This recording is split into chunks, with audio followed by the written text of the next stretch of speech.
Recently, Square Enix made a move that shocked the industry by selling off all of their Western studios, as well as all of their IPs, including ones such as Tomb Raider and Hitman, and doing so for a rather measly $300 million.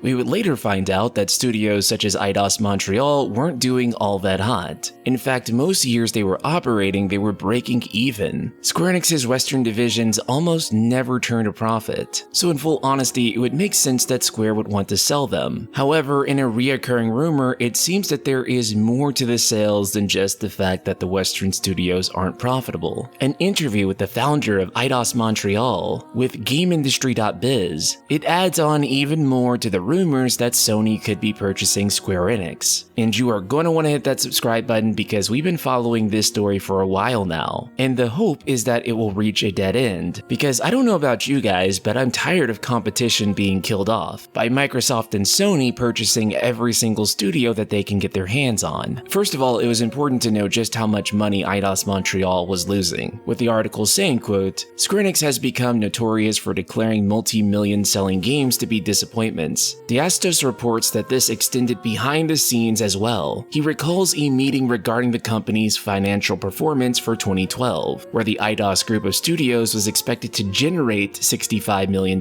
in profit. Instead, he was told the developers had lost $65 million that year. We were dumbfounded," he says, "especially because my studio didn't have any deliverables for that year." So again, beyond the speculation that Sony would purchase Square Enix or any other rumors, it honestly made business sense for Square to sell off Eidos Montreal, as for the longest it seems they had been bleeding money, and after huge failures such as Marvel's Avengers, that was probably the last straw. The article then continues by saying, and I just want to brace you here because American about to butcher French name again, but Diastos says he began receiving messages from the team worrying about the fate of the studio and repeatedly called on management in London to discuss a solution, only to receive silence. "The pressure was starting to build, and my employees toward me towards my superiors," he says. "I think when people are in a crisis situation where there's lots of situations, you do see their core behavior or values, and I didn't like what I saw. There was a lack of leadership, courage, and communication, and when you don't have those basic things, no employee can do their job correctly, especially when you're heading a studio. I was losing hope that Square Enix Japan would bring great things to Eidos. I was losing confidence in my headquarters in London. In their annual fiscal reports, Japan always added on one or two phrases saying, 'We were disappointed with certain games. They didn't reach expectations.' And they did that strictly for certain games that were done outside of Japan." There's a whole can of worms you can open up with that one. But it seems that they wanted a bit more than what their Western games are doing. And this being done strictly for games outside of Japan is curious, because there's no way that all of their Japanese games always met expectations all of the time. For example, Neo: The World Ends With You did not meet sales expectations, with Square claiming they were disappointed by its performance, something that TWiWi fans felt heartbreaking as they waited forever for a sequel, only so that the likelihood of ever receiving another one being pretty slim. Then we get to the big part, the possibility of Sony acquiring Square, with him saying, quote, "If I read between the lines, Square Enix Japan was not as committed as we initially hoped. And there are rumors, obviously, that with all these activities of mergers and acquisitions, that Sony would really like to have Square Enix within their wheelhouse. I heard rumors that Sony said they're really interested in Square Enix Tokyo, but not the rest. So I think Square Enix CEO Yosuke Matsuda put it up like a garage sale." This is the most interesting part to me, is that he's interested in Square Enix Tokyo. Square Enix also has branches in Osaka, and so it's unclear to me whether it includes those or not. However, I imagine that it would in fact include their Osaka teams. As any Kingdom Hearts fan would know, Osaka is currently where Kingdom Hearts games are developed, and not within their Tokyo offices. Again, these are all just rumors, but it does seem as though if an industry guy is hearing the same rumors from within, that there might be some legitimacy to them after all. Both Final Fantasy XVI and Final Fantasy VII Rebirth continue to be PlayStation 5 console exclusives. Final Fantasy XIV, which was once announced to be coming to Xbox, has had those plans evaporate, with Square Enix and Sony continuing all of these exclusivity deals for all of their major AAA games, and the continued persistence of these rumors. It does seem like an acquisition is entirely possible, but I honestly don't see it as a good thing. anything. For the most part, it would really only benefit Square's major franchises like Final Fantasy, but it's doubtful that this would have an impact on Square's smaller IPs, as Sony has stated that they are less focused on smaller Japanese IPs and more focused on bigger AAA games, which sure, for your Kingdom Hearts, your Final Fantasies, your Dragon Quests, but for anything smaller than that, I can't imagine it being beneficiary. But also, I'm just tired of Microsoft and Sony monopolizing the game industry, buying every single developer. Before you know it, literally everything will be first party. It's not good for the industry, it's not good for consumers, it's really only good for those two big brands. And my hope is that we will not be having any more acquisitions, and that Square will stay its own company. Shout out to patron Bryant Peak and the rest of the Ultima community.